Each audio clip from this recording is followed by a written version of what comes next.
그리스도 우리의 빛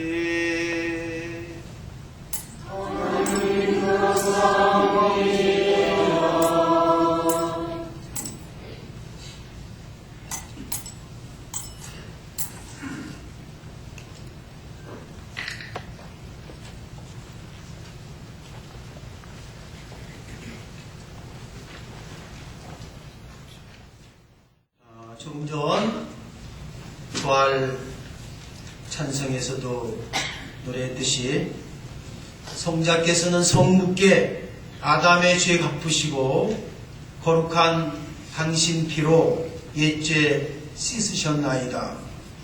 파스카 축일 오늘 지내오니 참된 어린 양 오늘 살해되시어 그 피로 우리 마음 거룩해지나이다.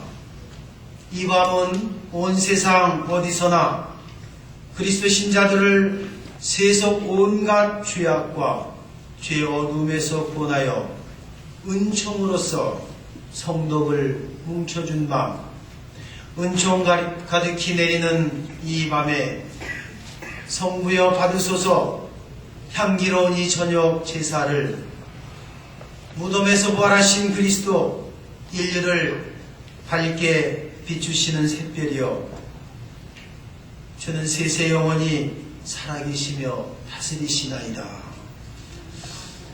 오늘 부활 성가는 엑셀 때는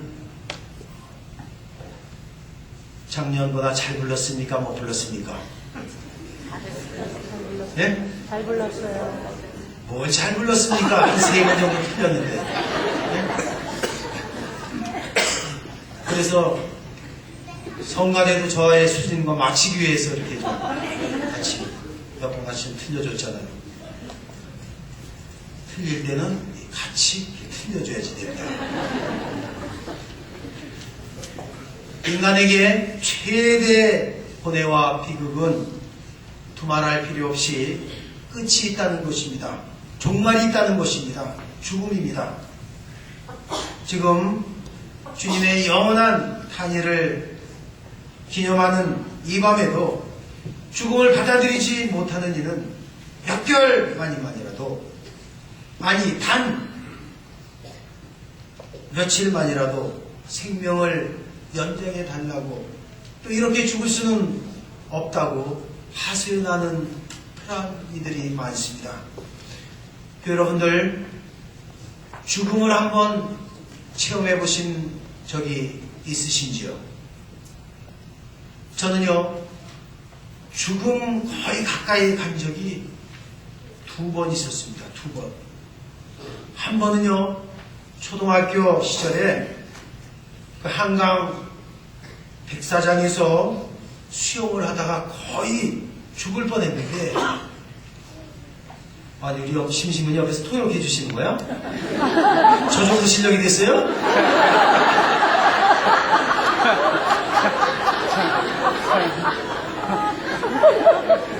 아니 나 은근히 걱정되네. 제대로 통역하시는 땀만 하시는지 확인 다시 한번 해봐야 되네. 수영을 하다가 거의 죽을 뻔한 거야. 어? 왜? 그 여름에 장마가 진 겁니다. 그래서 수영하는데 자꾸 한강 안쪽으로 들어가는 겁니다. 내가 밖으로 나오려고 해더라도 물살이 세서 자꾸 안으로 들어가는 거예요. 나올 수가 없어요. 몇 번 물에 그냥 빠지면서 이제 거의 익사된 이런 지경. 그때 어떤 생각이 들었느냐 하면은 어린 나이에도 내가 이렇게 죽으면은 어머니하고 할머니가 너무도 슬퍼하실 텐데 하는 그런 마음을 가지면서 이렇게 막 익사일보 직전에 있을 때 누군가 탁 제 팔을 끌어안고 막 백사장 밖으로 끌고 나간 거예요. 이렇게 당신은 죽을 사람이 아니다. 앞으로 45년 후 타고 와서 난 본 당신 뭐가 돼요.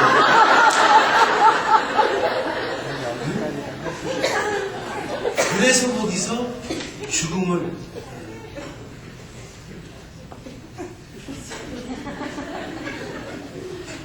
경험이 한 번 있었고요.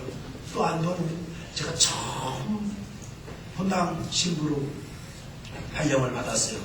거기 새성전을 짓는데 집이 없었죠. 미사만 드리고 잠자는 곳으로 차를 몰고 새벽 미사를 가는데 길을 돌아서 이렇게 가는데 겨울이라 바닥 노면이 얼었습니다. 근데 길을 돌아가는데 갑자기 저쪽에서 할머니 두 분이 저기 딱딱딱 치고 갑자기. 그래서 저도 모르게 브레이크를 밟았잖아요. 밟았는데 브레이크가 이렇게 돌면서 있잖아요. 차가 돌면서 그 옆에 저수지가 있어요. 저수지로. 근데 그때 어떤 생각이 드느냐. 저는 거짓말 안 합니다. 각색을 할 뿐이죠. 어떤 생각이 드냐면, 이 성당도 못 짓고 내가 죽는구나. 미안해요, 성모님. 이런 생각이 들면서 그 짧은 몇 초지만 말이죠. 막 지나온 시간들이 막 이렇게 머리에 막 겹치는 거예요. 좀 비싼 말로 오버랩 되는 거예요. 그래서 자동차가 하면서 어디로 부딪혀? 나무 있잖아요. 나무에 탁 다치면서 저수지잖아요. 저수지.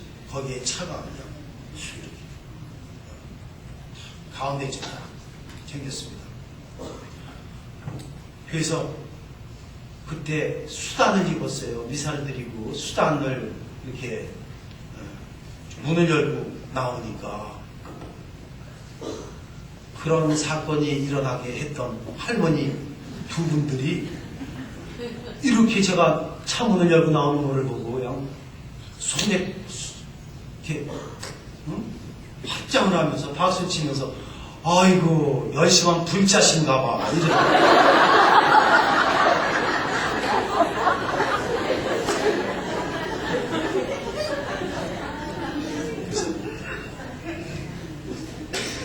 말로는 표현을 할 수 없습니다만 할머니들 보고 아유 할머니 엿사서 먹으세요.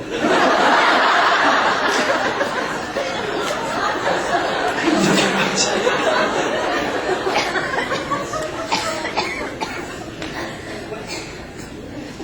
그런 통역은 안 되잖아요. 엿사서 먹으세요.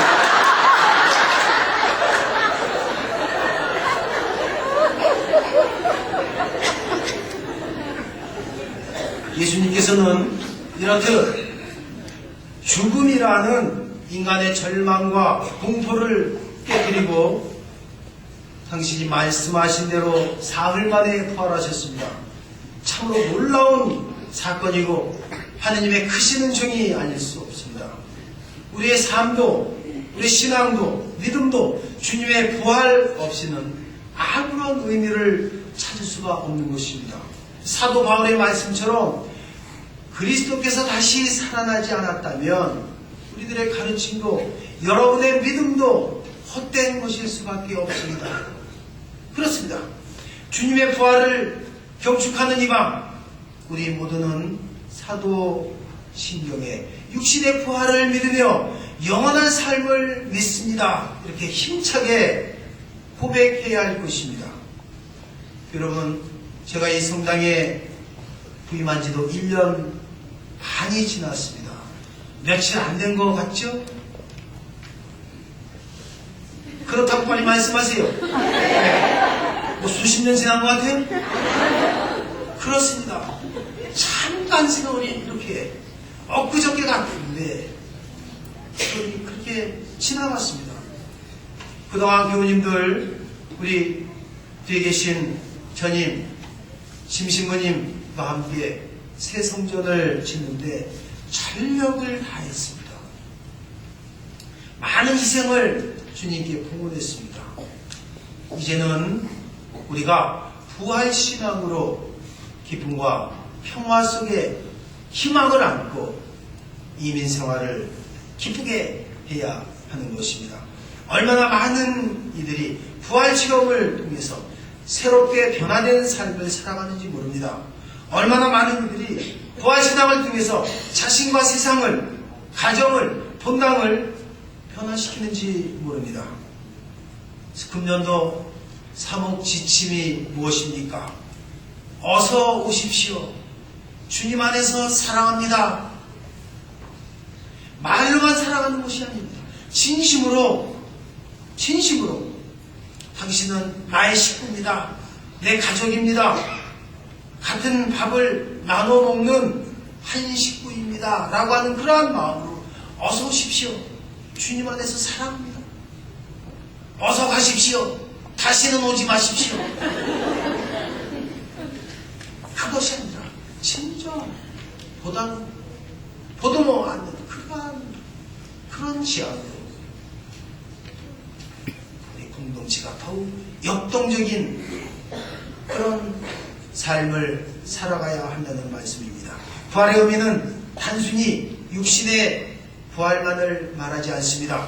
정신의 부활, 마음의 부활, 생활의 부활, 본당 공동체의 부활로 이어져야 하기 때문입니다. 우리들은 다른 사람들이 겪는 그러한 모든 것을 똑같이 겪고 있습니다. 가난, 병고, 시련, 유혹, 외로움. 그러나 그 어떤 것이든지 주님 순환에 동참하는 마음으로 받아들인다면 그때 부활의 의미를 더욱 깊이 깨닫고 그 기쁨을 맛볼 수 있는 것입니다. 우리가 천국에 들어가는 것, 그것은 내일이나 모레 또는 10년 후의 일이 아닙니다. 우리가 십자가에 못 박히는 바로 그 시간에 천국에 들어가는 것입니다. 우리가 우리 자신의 십자가를 받아들이기만 한다면 거기에 우리 자신의 부활이 있고 생명이 있고 천국이 있는 것입니다. 요즘 많은 사람들이 웰비에 관심이 많습니다. 명상이다, 요가다, 몸에 좋은 음식이다, 자연식품이다. 그러나 웰빙보다도 더 중요한 것이 무엇이냐? 웰다잉입니다. 어떻게 하면 잘 죽을 수 있는가?